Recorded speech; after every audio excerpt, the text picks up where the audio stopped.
but I'm making a couple of thousand milk pans. And I'm selling to 4, maybe 5 towns around. So I have a market for 10,000 milk pans. So I don't need to make buckets. No. I'm gonna make a lot of milk pans. No. Yeah. And cooking pots and storage jars and that kind of thing. Wow. So beautiful. But I'm not an artist. I'm not trying to make anything special. I'm making things that you need. So I'm not putting my pots on my dinner table. If I'm a successful potter, I'm going to sell my pots. I'm going to buy a horse and carriage. That's what I really want. But if I have any money left over, I'm going to buy those fancy pots made in the factories in England for my dinner table. I'm not putting these on the dinner table. So they must have a lead-free glaze? No. I'm using lead. Lead is a wonderful fluff. We don't use it anymore. But Lead is a wonderful 50 thing. years ago, I would have been using, Yeah. I mean, I started here 50 years ago, Uh-huh. and we were using lead, and it 50 worked years ago, great. we were I bet using it lead, did. and it was That's why they great. used it. Yeah. But now they've changed. Yeah. They knew lead was toxic. They knew how to use it. Okay. So if I heated it up to the right temperature in my kiln, Uh-huh. and I used the right proportion of lead, the lead and the silica fused. Oh, It wasn't free lead. But in a big kiln like that, I put 1,000 pots. The last firing took us 55 hours and 5 cords of wood, wow. and there are bound to be some cool spots in that kiln. Right, And those under-fired pots could be a hazard. right. Not so much if you ate or drank out of it, but if it was storage. It took a while for lead to leach out, and particular storage of an acid. Right.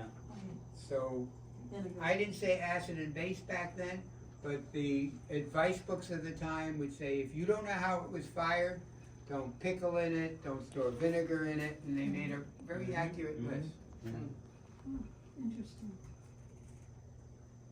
Do you know if they knew why, or if it was just like, we know that this is a thing that happens. We know people get sick. We just don't know why it's happening. They knew it was lead. Right? They knew it was lead. Like they've known it was lead for like since 1830 or. I'm so impressed that they knew it was lead. You want them to know why the lead made them sick? No. Oh my goodness. No, if they knew why the lead made them sick. If they knew that it was They knew lead. that people that worked with raw lead got sick. Yeah. So the lead miners got sick, the type founders working with lead type got sick. Yeah. They could trace that everybody who worked with the raw lead, the potters got sick, they were working with the raw lead. They knew that there were certain symptoms happened when you worked with raw lead. Yeah. So they were able to trace it back to lead. They just. Yeah. You're not impressed by the fact that they could do that. No, I am. Oh, okay. It's amazing what people knew about their materials without understanding chemistry. Right. Exactly. So my pots will turn red and brown in the fire because there's iron in the clay. Yeah. 10,000 years ago, I think the most beautiful pots ever made were made by the indigenous people in the Southwest. Yep. The American Indians in the Southwest. And they fired in a pit. Yep. And they could control the fire. And they understood that if they smothered the fire at the end of the firing, the pots turned this beautiful jet black. And if they burnished it before it, they got this shiny jet black. They couldn't get to the temperatures of glass. But what was happening in the fire is the iron will turn red and brown in the presence of oxygen. It'll oxidize. Yep.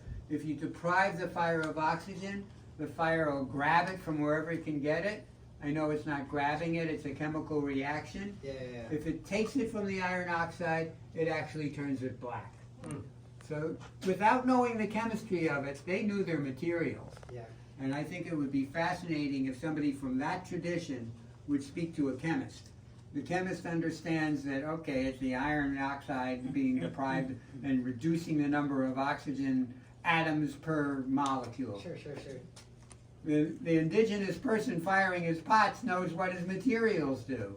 Right. And it knows, well, if I fire with dung, I get this. If I fire with wood, I get this. But it's just so crazy that it was all passed down orally too. Like there's no written text. Right.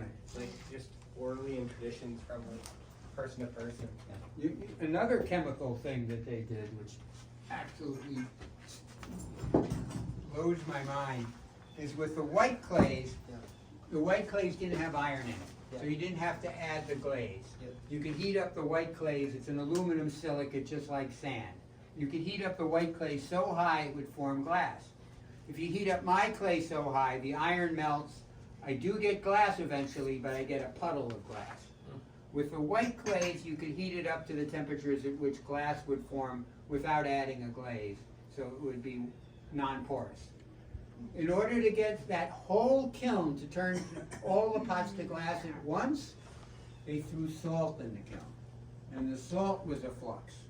Now, how they didn't put it on the pots? It was the vapor of the salt that turned it Right, all glass. in the fire. Yeah. Right. And how they knew that? Maybe they tried paprika first, and that didn't